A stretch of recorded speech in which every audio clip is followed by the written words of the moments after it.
부산대학교에서 오신 정인모 교수님이십니다. 박수로 한번 안녕하세요.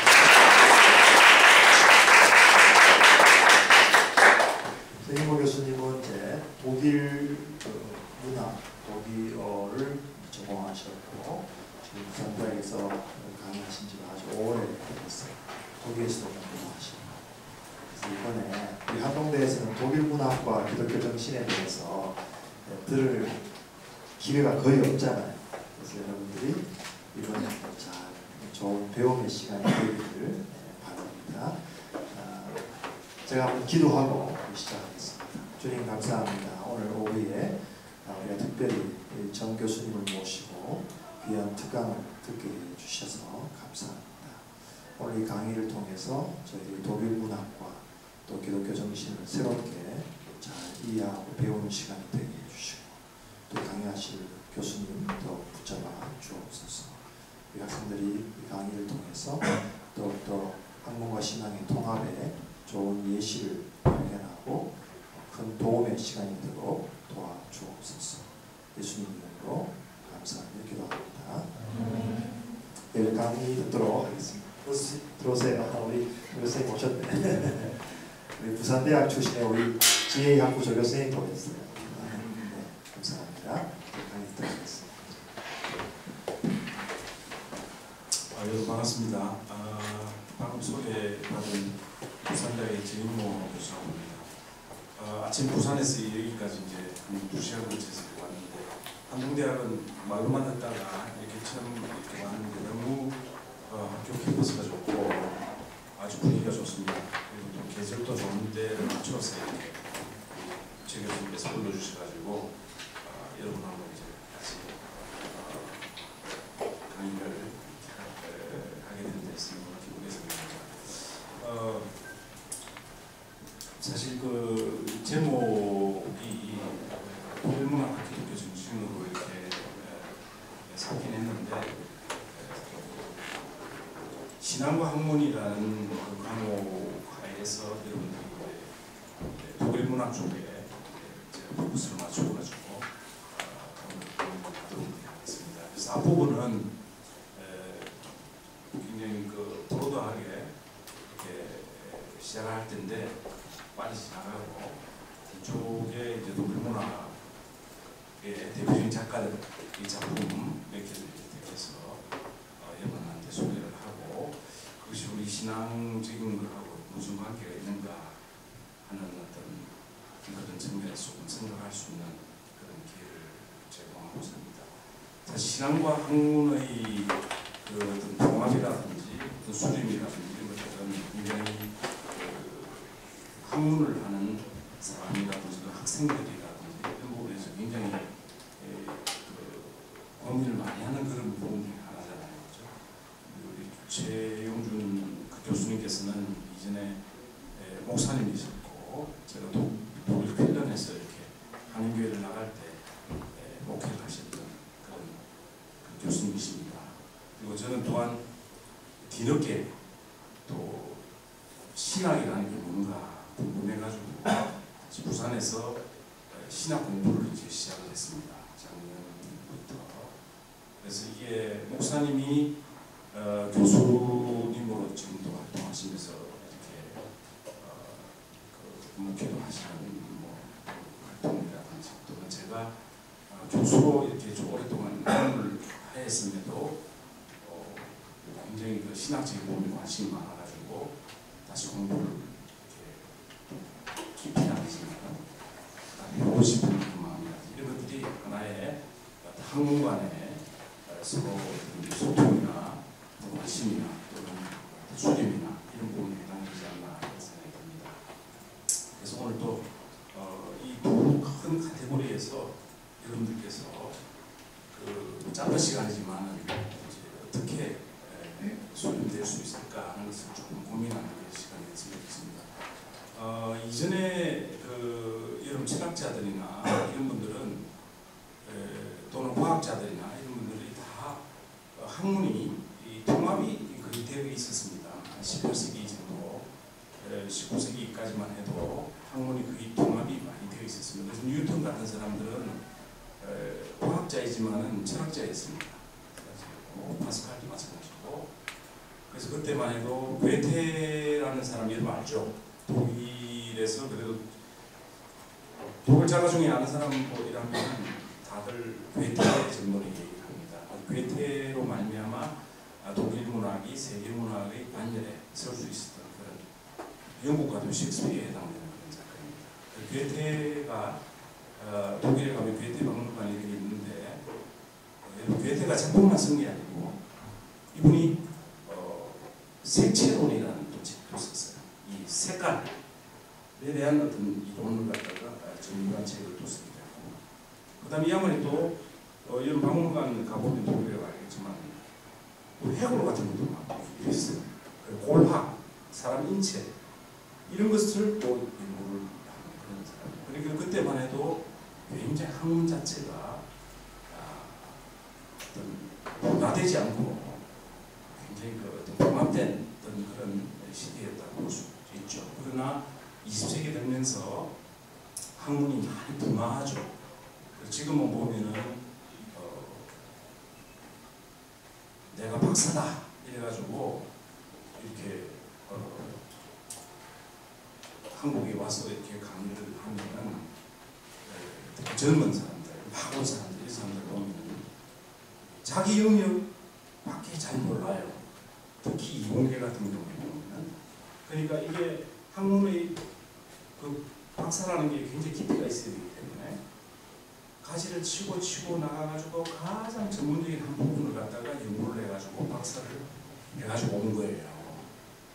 그래서 이전에 박사라는 이름이 박자가 뭐냐면 넓을 박자예요. 넓을 박자. 넓을 박자라는 겁니다. 굉장히 넓게 안 나는 거죠.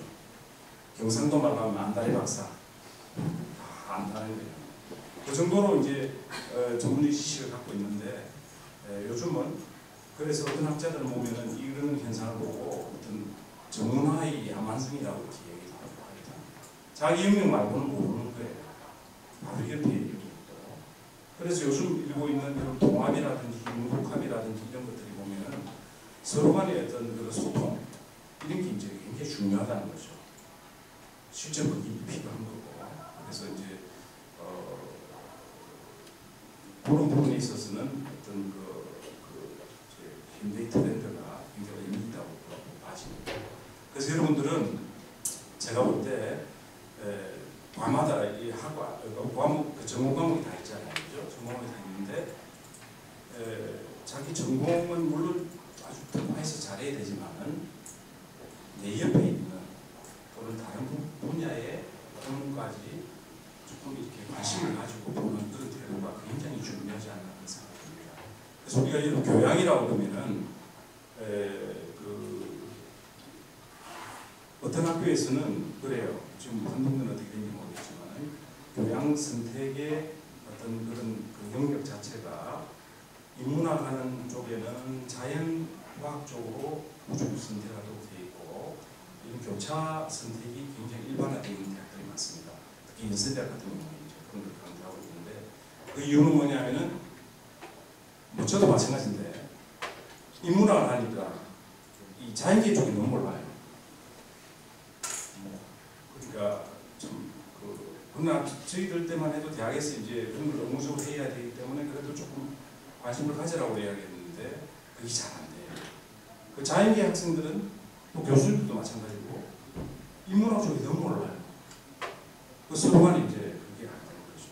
그러나 앞으로의 시대는 굉장히 융복합의 시대고 서로 소통해야 될 시대이기 때문에 여러분들은 어떤 국제적인 그런 마인드를 가지려면 타 영역에 대한 이런 것, 식견이나 이런 것들도 굉장히 중요하고 이런 관심을 가져야 되는 그런 부분이 아닌가 그런 생각이 듭니다. 그래서 일단은 제가 들어가기 전에 제가 그런 부분에 대해서 말씀드렸고 여기 있는 요 그 책들이 저희 분신입니다. 분신.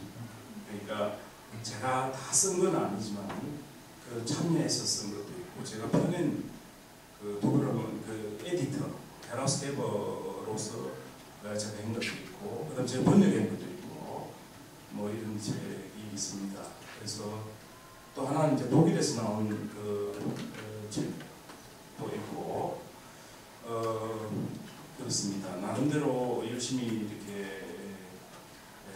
한다고 했는데 아직까지도 굉장히 이제 그 아까 말씀드렸듯이 옆에 조금이라도 벗어나면은 참 부분을 이런 부분들이 많습니다.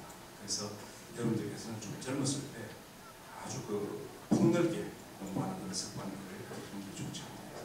외국어도 제가 독일을 하지만은 여러분 영어는 요즘 다 하잖아요, 그죠?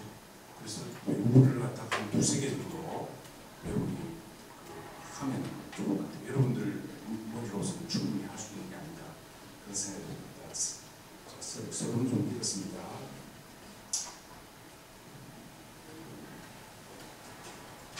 예, 그 다음에 독일 문화가 기독교 정신, 학문과 기독교 종교의 통합, 처음에 학문과 신앙의 관계, 인문학의 과제, 문화의 역할, 독일 문화 이런 문제를 찾아봤습니다. 여러분 학문과 신앙의 관계, 학문이 뭐냐? 독일어로 비신샤프트라고 합니다. 비신샤프트. 저거는 비신샤프트라는 말은 원래 과학이라는 의미도 있고 학문이라는 의미가 있습니다. 학문이라는 것은 이게 과학적인 어떤 이런 것을 요구하는 그런 이렇게 합니다. 그래서 학문에 있어서는 이 비신샤프트라는 게 어떤 객관성, 주관성이 아니라 객관성이 아주 담보가 돼야 되고, 그다음에 아주 뭐 대충 하는 게 아니고 정확히 해야 되고 이런 여러 가지 요건들이 있습니다. 그것이 갖춰져야만 학문적인 좋습니다. 그래서 보통 우리 논문을 쓴다든지 하면은 굉장히 그것이 학문적으로 뭔가 증명이 돼야 되고 그것이 객관적인 어떤 누군가가 다 인정할 수 있는 이런 어떤 논리적인 이렇게 뒷받침돼야 되죠. 그런 게 이제 학문이라는 거죠. 근데 신앙이라는 것은 그와는 조금 다르죠. 종교, 신앙 이런 것은 그럼 다 크리스찬인데 저도 크리스찬이지만은 신앙이라는 것은 학문의 세계하고는 조금 다르긴 해도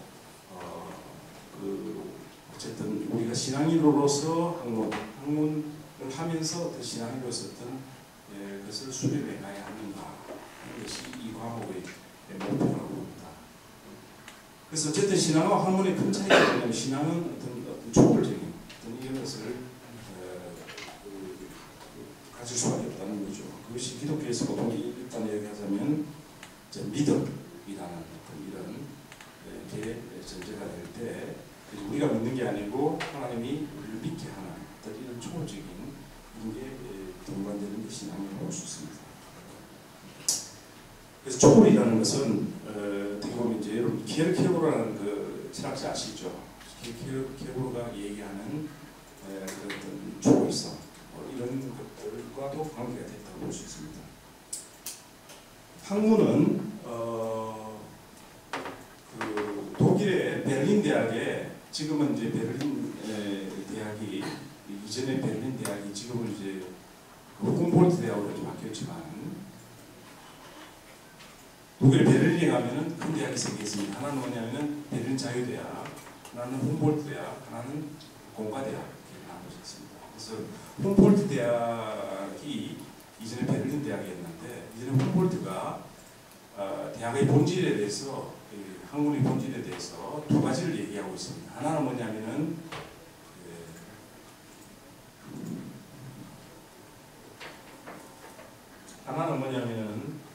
자유입니다. 자유. 독일어로 하면 Freiheit, 영어로 freedom. 하나는 뭐냐면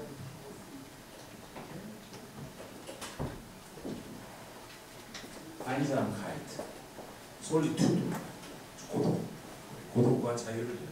고독이라는 것은 뭐냐면 어떤 진리를 탐구하기 위해서 독자적인 외로운 길을 가야 한다는 겁니다.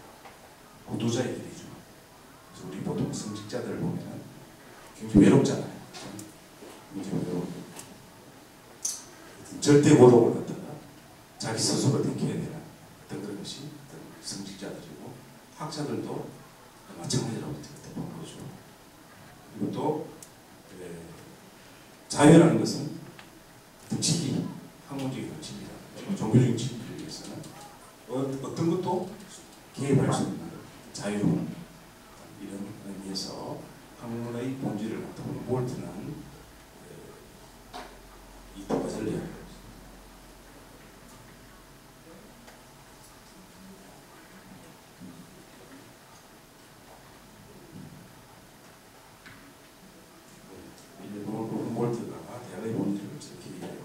굉장히 중요한 그런 얘기죠. 그래서 우리 최 교수님께서 늘 이렇게 관심을 가지시고 연구하는 부분이 뭐냐면은 기독교적 세계관. 그러니까 한국과 어떤 종교의 통합. 어떻게 신앙인으로서 학문을 해야 하고 어떻게 학문을 하면서 종교를 바라볼 수 있는가. 기독교적 세계관으로 바라볼 수 있는가. 이 세계관 교육이죠. 이것이 굉장히 중요하다고 봅니다. 그래서 신학에서도 보면은 기독교 철학 이런 것들이 있을 수 있겠죠. 기독교 철학. 그래서 뭐 변정학이라 해가지고 신학에서는 그렇게 얘기를 하는데 화란에 가면 암스테르담에 여러분 아브라함 카이프라든지 자유대학 아브라함 카이프나 뭐 반틴이라든지 유명한 어떤 사람들이 이렇게 배출되어 있습니다. 그런 사람들이 얘기하는 기독교적인 가치관 이런 거하고도 또 관계된다 그렇게 볼 수 있습니다. 자, 그다음 자 우리 그럼 인문학이 뭐냐? 학문 중에서도 이런 과학이 있고 철학이 있고 여러 가지 종류의 학문이 있지 않습니까? 그죠? 우리 뭐 대학에서 보통 이렇게 쭉 디파트먼트로 나눠진 학문이라고 하는데 그 중에 인문학이 있습니다. 인문학이라는 것은 여러분 쉽게 이야기하자면은 여기에 문, 사, 철 이렇게 이야기하죠. 문, 사, 철. 그죠? 그러니까 다시 말하면 문학과 역사와 또 철학 이걸 갖다가 합쳐가지고 우리가 인문학 거기에 대중력에 속한다 이렇게 볼 수 있습니다. 그래서 인문학을 한마디로 얘기하자면 정의는 이렇게 할 수 있어요. 사람답게 살려는 가치를 지향하는 거다. 사람답게 살려는 가치를 지향하는 거다. 이렇게 볼 수 있고, 그래서 경쟁에서 상생으로 또는 획일적 가치에서 다양한 가치로 이렇게 구별을 시키는 것이 또는 그렇게 사고를 가져가게 하는 것이 인문학의 영역이다. 이렇게 이제 볼 수 있죠. 그러면 사람이 뭐냐? 사람하고 또 나눌 수 있는 것을 얘기할 수 있겠죠. 금속 같은 뭐 이런 얘기를 하면은 사람이 짐승보다 못하고 동물보다 못하다 이렇게 볼 수 있고 도대체 사람이라면 사람의 어떤 가치를 가져야 하고 사람으로서의 어떤 그런 어떤 자존을 가져야 하는데 과연 어떻게 하는 것이 그런 사람으로서의 어떤 그런 자존감을 가질 수 있는가 하는 그런 것들이 역시 우리의 문제가 될 수 있습니다. 그 철학적인 문제로서는 난 누구인가, 난 어디서 왔는가, 난 어디로 가는가 이런 문제가 있을 수도 있고 그 다음에 역사적인 문제에서는 또는 이전 역사에서 이런 어떤 사이클에 의해서 역사가 진행됐는데 앞으로는 어떻게 될 것이고 그게 사관이라고 되지 않습니까? 그죠?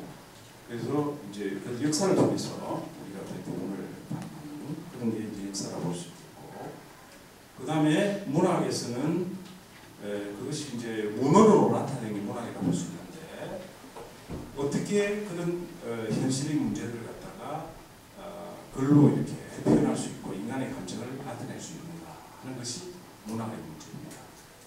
그래서 오늘은 이제 쭉 좁혀나가가지고 이제 문학에 대해서 보고 그다음에 그 중에서도 독일 문학에 대해서 말씀드리겠습니다.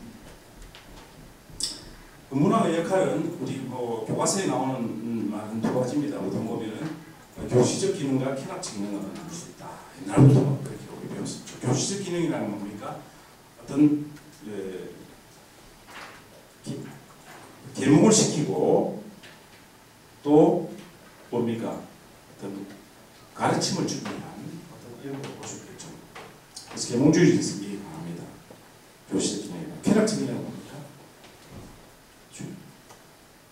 뭔가를 자기가 어떤 맛보지 못하고 표출하지 못하는 것을 갖다 글로 통해 가지고 이렇게 나타내기도 하고 또 그것을 즐기고 그것을 재미있어 하고 거기에 대해서 자기 어떤 정서적인 것까지도 함량하게 하는 것이 쾌락적 기능에 속한다고 볼 수 있습니다.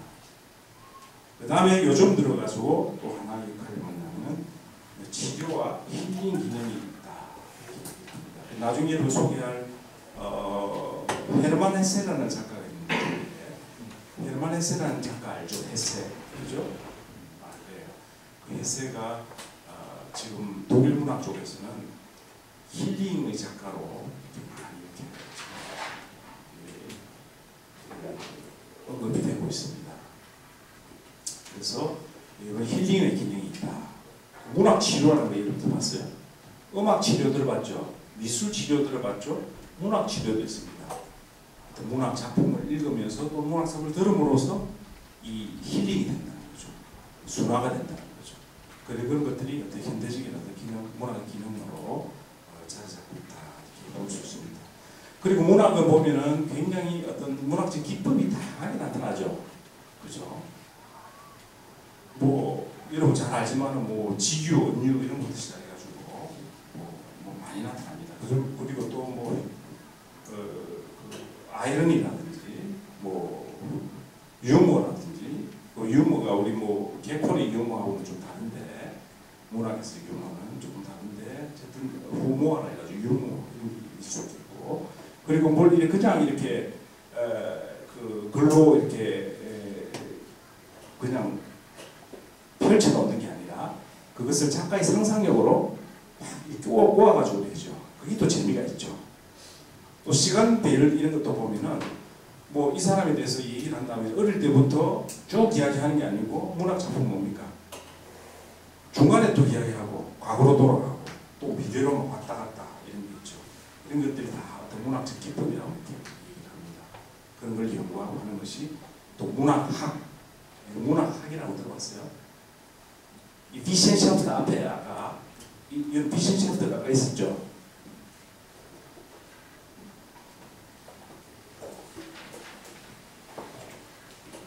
여기 항문 앞에 리터atu어 비센샤프트는 문학학입니다. 문학을 과학적으로 이렇게 연구하는 학문입니다. 문학을 어떻게 과학적으로 연구합니까? 요즘 인문학도 여러분 인문과학이랍니다. 어떤 대학에는 보면 인문과학 대학 이렇게 나와요. 그 정도로 이 비센샤프트라는 게 과학이라는 게 굉장히 그 어떤 위력을 발산합니다. 그래서 이걸 문학학 또는 이거를 또 다른 말로 문예학이라고 얘기합니다. 문학을 학문적으로 보는 거죠. 이것이 영역이 사실은 독일 쪽에서 굉장히 셉니다. 이게 뭐 국문학 하는 사람들, 국문학자들 얘기들을 보면은 저한테 한 번씩 문의를 해요. 독일에서 그 문학학, 문예학이 아주 그 체계가 잘 잡혀있는데 이런 질문을 하기도 해요. 그래서 사실 문학 이론이라든지 이런 것들이 보면 독일이 굉장히 셉니다. 그런 게 있습니다. 그래서 문학이 그냥 뭐 평범하게 이렇게 기술하는 것이 아니라 상상력이나 비틀기 등으로 이렇게 하는 거죠. 자, 독일 문학에 대해서 이제 조금 더 봅시다. 독일 문학을 들어가기 전에 우선은 여러분 서구의 세계관이 큰 두 줄기가 있죠. 여러분 아마 배웠을 겁니다. 그렇죠? 그래서 헬레니즘과 헤브라이즘이라고 볼 수 있는데 이 큰 두 종류가 있습니다. 헬레니즘은 여러분 잘 아시지만은 그리스 로마 어떤 히라의 정치 세계를 바탕으로 합니다. 헤브라이즘은 성서, 기독교적인 어떤 세계관을 바탕으로 하는 거죠. 이 큰 두 줄기가 아주 세상에는 이렇게 흐르고 있습니다. 그래서 어느 것이 더 강하게 나타나느냐, 또 거기에 반대해서 또 운동이 나타나는가 하는 것을 엎치락뒤치락 하는 것이 어떤 유럽의 어떤 정신사적인 역사라고 볼 수 있죠. 여러분 잘 아시는 헬레니즘 문화라는 것은 합리성을 추구하고 다신을 추구하고 그죠?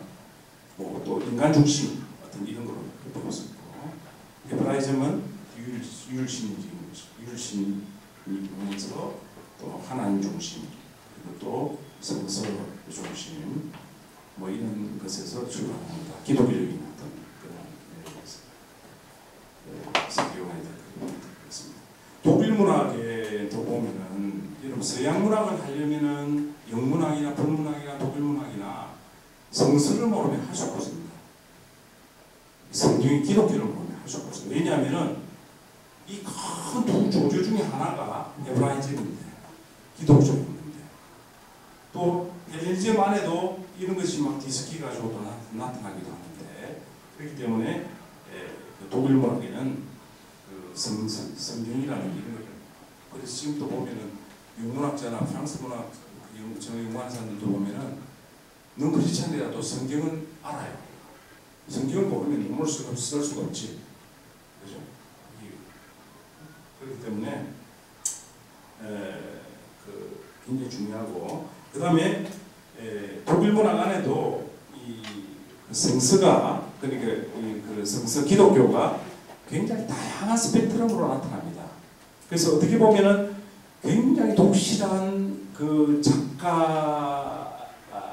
작가로 어떤 그 문학 작품을 쓴 사람들도 있고 또 이것이 점점 약간 더 넓게 해가지고 어떻게 보면은 그 스펙트럼이 굉장히 넓어져가지고 이게 과연 이 기독교신이라 할 수 있는가 할 정도로 그렇게 작품 속에 나타난 경우가 있죠. 그래서 우리가 그거는 뭐 신학에서 이제 정리해야 될 어떤 그 문제이긴 하죠. 보수적인 어떤 도움주의가 있을 수도 있고 좀 넓은 어떤 이런 그 스펙트럼 넓은 이런 또 그 신학 이유가 있다고 했을 때 문학도 마찬가지라는 거죠. 그래서 나중에 여러분 지금 이제 한번 봅시다. 이게 보면은 조금 무슨 다양한 스펙트럼인데 이거는 메리케라는 작가가 있습니다. 에드와드 메리케 19세기 작가인데 메리케 같은 경우는 이분은 목회자였어요. 목회자. 그러니까 목사 사역을 하면서 작가였어요. 그런데 제법 알려진 작가이기 때문에 아주 뭐 대단한 사람이죠.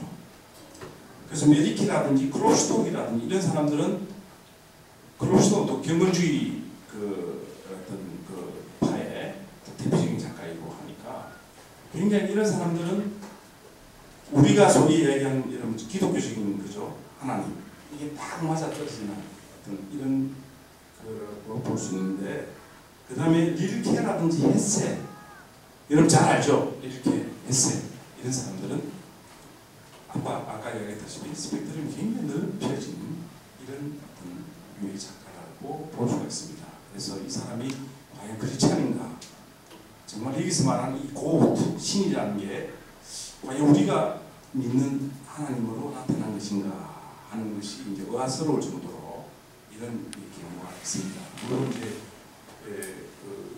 다 그런 건 아니지만은 그런 경향이 있다는 거죠. 그래서 다양한 스펙트럼으로 나타난 거죠. 이 중간에 여러분 뭐 많습니다. 여러 작가들이 다 성서에 대해서 또 크리스찬이었고 또 크리스찬이 베테도 여러 마찬가지입니다. 뭐 다 크리스찬이었지만은 그 어떤 작품으로 나타내는 거기에서는 보면은 아까 얘기했다시피 신을 아주 그 넓혀서 이렇게 보여주는 이런 어떤 작가라고 볼 수 있습니다. 그 다음에 성서를 갖다가 소조를 한 이런 작품들은 많습니다. 특히 여러분 하나 예를 들면 그 프리드리히 헨벨 같은 경우에 유디트라는 작품이 있는데 유디트는 여러분 지금 우리 정경에 들어가 있지 않고 외경에 들어가 있습니다. 외경에 들어가 있는데 유디트라는 이 그 여성을 소재로 한 작품인데 이 성서에서 이렇게 나온 얘기를 다루고 있습니다. 그래서 성서에서는 또 헨벨이 하는 그 작품에서는 하고는 소재나 이런 것이 이제 같지만은 조금씩 이제 다르게 나타날 수 있죠. 성서 그대로 이렇게 나타날 수가 없으니까. 그래서 유디트는 이스라엘이 이전에 이스라엘이 성을 이렇게 보유하고 있는 그 적장을 갖다가 유혹해서 그 사람을 죽이고 이스라엘 민족을 해방시킨다는 그런 내용의 그 얘기입니다. 그 홀로페레스 적장을 이 사람이 유혹하는 거죠. 유디트가. 그래가지고 같이 동침을 하면서 유디트는 그 적장 목을 베어버립니다. 술을 취하게 만들어가지고. 그리고 목을 들고 자기 그 성에 와가지고 이 적장 이 목을 들고 왔으니까 사람들이 와 반호를 하죠. 그래가지고 힘을 얻어가지고 적들 다 물리친다는 얘기입니다. 그게 이제 성서의 그런 소재를 갖다가 택해가지고 햇볕 작품을 이제 또 쓴 거예요. 근데 작가들은 이 작품을 이 성서를 소재로 했지만은 작가 생각대로 조금씩 비틀죠. 있더라고요. 그래가지고 성서에는 이제 그런 게 있는데 유디트 햇볕의 유디트에 보면 맨 마지막 장면에 이제 드라마 작품인데 맨 마지막 장면에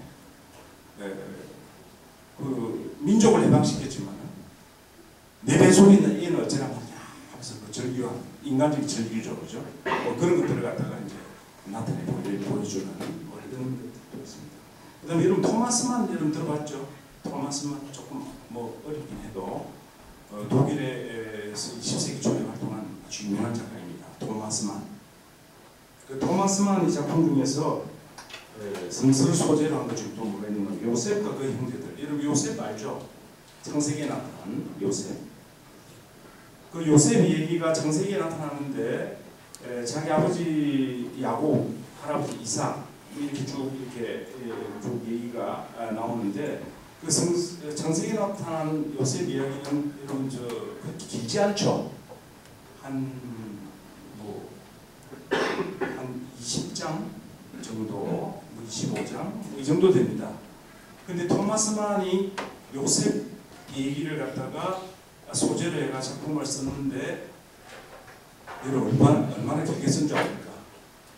1200페이지. 거기 우리말로 번역이 됐습니다. 6번. 6번. 엄청나죠? 그 번역을 한 분이 하셨는데 3년 동안 꼭 번역한 거죠.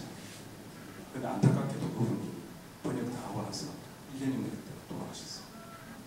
그 정도로 아주 난해한, 정말 난해한 작품인데 그거를 아주 이분이 이제 번역을 하고 있는데 거기도 보면은 그 짧은 얘기지만은 작가의 상상력으로 엄청난 그런 그 코멘트나 여러 가지 막 이렇게 얘기를 덧붙여가지고 스토리텔링을 덧붙여가지고 작품을 쓴 거예요. 그래서 여러분 얼마나 그게 6권짜리가 그냥 뭐 얇은 6권이 아니고 두꺼운 6권입니다. 두꺼운 6권. 엄청나죠? 그 분량이. 지금 번역이 되어 있습니다. 그 중에 하나가 여러분 뭐냐면 보디발 아내가 그 요셉을 유혹하는 장면이죠. 그게 번역되는데 그 원어에 보면은 그게 몇 페이지 아닙니까? 한 250페이지. 그러니까 딱 유혹하는 것은 여러분 저 성서에 보면 며칠 안 되잖아요. 그거를 갖다가 250페이지를 갖다가 토마스만이 쓴 거예요. 그걸 보면은 이제 예를 들면 이런 겁니다.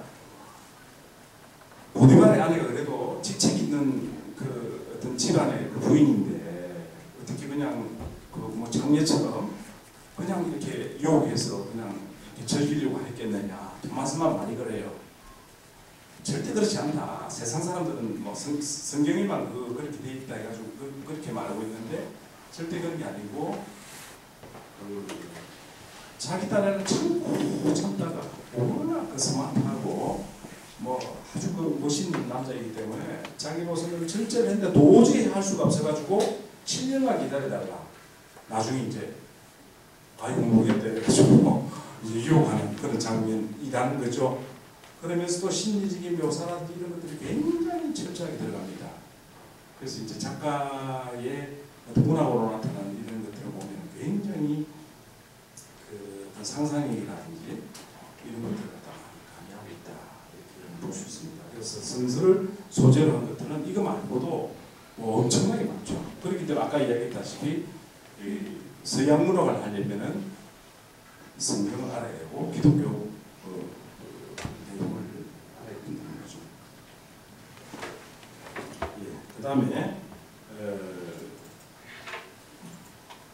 기독교적인 휴머니즘이다. 저기 이제 하나의 통합이죠, 그죠? 기독교적인 것, 신앙적인 것하고 휴머니즘이라면 아까 얘기했다시피 그 인간성, 로마니테트 이렇게 얘기할 수 있는데 이것을 가장 그 휴머니즘 들어봤죠? 아주 이 사람 휴머니즘 휴머니티가 아주 이런 얘기를 하잖아요, 그죠? 그게 무슨 말이면 인간성이라는 거죠, 인간성. 아주 인간성이 됐다, 또는 아주 따뜻한 인간미가 있다 이런 걸 갖다 얘기할 때 휴머니티라고 얘기하는데 기독교적 휴머니즘을 구현한 작가를 들어가 하면은 여러분 하인리히 벨의 그리고 아무 말도 하지 않았다는 작품이 있습니다. 하인리히 벨은 잘 모르겠죠. 72년도 노벨상 받았는데 이 사람이 개돌식자입니다. 개돌식인데 아주 작품이 기독교적입니다. 굉장히 좋습니다. 그리고 아무 말도 하지 않았다는 것을 이런 것을 많이 들어봤죠. 예수님이 십자가 지고 이렇게 갈 때 그리고 아무 말도 하지 않았다. 이런 얘기가 계속 나오잖아요. 그것이 이사야서에도 나오죠. 그래서 도사장으로 끌려가는 양처럼 아무 얘기를 하지 않았다.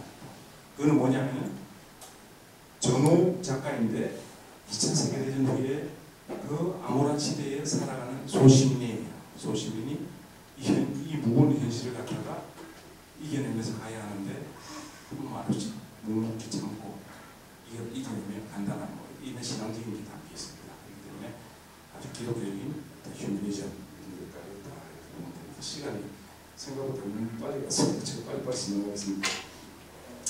그 다음에 여러분 괴테가 나오는데 괴테의 이피게니에라는 작품을 여러분 한번 좀 읽어보는 게 좋을 것 같습니다. 여러분 괴테 하면은 제일 유명한 작품이 젊은 베테스라든지 또는 파우스트 이런 거죠. 파우스트 다 좋죠. 파우스트도 아주 그러고 근데 이피게니에라는 작품은 잘 모르는데 이 작품도 한번 읽어보는 게 좋아요. 스토리는 간단합니다. 이피게니에가 자기 고국 그리스를 아주 그리워하면서 이 타오리스즘에 이렇게 여사제로 이렇게 보는 사람이 잡혀와 있습니다. 토아스 왕이 있는데 그 왕이 아주 야만적인 왕이죠. 그래서 이피게니를 좋아해가지고 늘 결혼을 하자고 얘기를 합니다. 그런데 전쟁에서 돌아가지고 또 결혼하자 이야기를 하는데 이피게니가 노하죠. 그 자꾸 그러면은 옛날에 악습을 부활시키겠다. 그 악습이 뭐냐면은 외부에서 침입자가 보면은 이 사람을 갖다가 신의 제물을 바치는 거예요. 그게 악습이 부활시키겠다. 이렇게 얘기를 하는데 마침 이피게니의 그 오빠가 그 이피게니를 구출하기 위해 가지고 제 친구하고 이렇게 오는데 이피게니 보고 얘기를 합니다. 다 준비되어 있으니까 그냥 우리는 배만 타고 가면 된다. 모든 게 끝난다. 그렇습니다. 근데 이피게니는 고민하죠. 뭘로 고민합니까? 그래도 토마스 왕이 자기한테 잘해주고 있는데 이거 말해야 되나 말아야 되나? 말 안 했겠습니까? 했겠습니까? 했습니다. 안 하고 그냥 빠이빠이 한 게 아니고 고민하다가 그 다음날 모든 걸 이야기합니다. 그 모든 걸 왜 이야기합니까? 토마스 왕의 그 야만적인 그런 왕 마음속에도 그 사람이 인간이기 때문에 그 사람이 인간인 이상 그 마음속에는 인간적인 것이 있다는 것을 믿는 거죠. 그게 바로 휴머니티입니다.